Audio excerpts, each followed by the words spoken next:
So who has the biggest balls in history? Well, some who could take the cake are the 27th Inniskillings, an Irish regiment who at the Battle of Waterloo suffered horrendous casualties in the face of Napoleon's artillery, but stood their ground regardless. The Inniskillings were part of Wellington's reserve, who after an exhausting march through a horrendous rainy night, at around 11 o'clock just as the battle was beginning, they took their position around 1,000 metres behind the main line, with some even falling asleep despite the noise and some taking injuries due to stray shots. Wellington's centre was getting absolutely battered, and at around 3 o'clock he called his reserves forward, with the Inniskillings taking up vitally important ground here where the two roads met, and where they stood is vitally important to understand how much they endured. They had the 4th and 40th Regiment situated behind them over this ridgeline which shielded them from Napoleon's artillery. However, the 27th Inniskillings were on top of the ridgeline, meaning they were exceptionally exposed, but they were vital for the stability of Wellington's centre.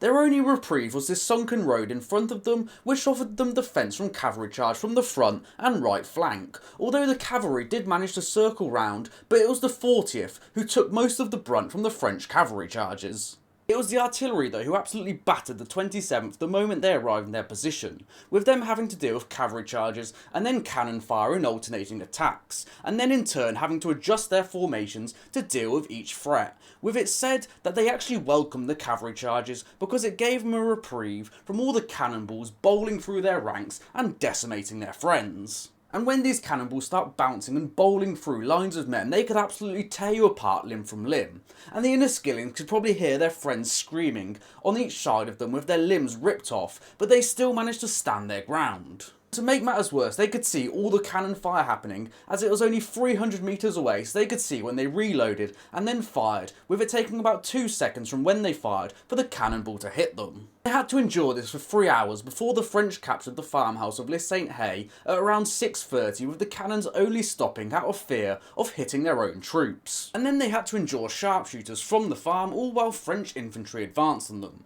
while they were getting tighter and tighter in their infantry defensive square out of fear that a cavalry charge could just wreck what was left of them. The horror of their day finally came to an end after 5 hours of howl, as around 8 o'clock Wellington sounded the general advance as the battle was won, and of around the 747 Inniskillings who started the day, 103 lay dead with around 370 more injured and wounded, and with a casualty rate of around 59%, they had the highest casualty rate of any regiment in the Allied force. After the battle, one lieutenant noted that the 27th were lying dead in the square where they stood. A captured French officer was reported saying, "I have seen the bravery of Prussians, Russians and French, but never before witnessed the stubborn bravery of the regiment with castles." The bravery of the 27th Inniskillings in holding the line was absolutely crucial in Wellington winning the battle, and perhaps if they had retreated, it could have gone entirely differently, with Wellington later saying, "They saved the centre of my line."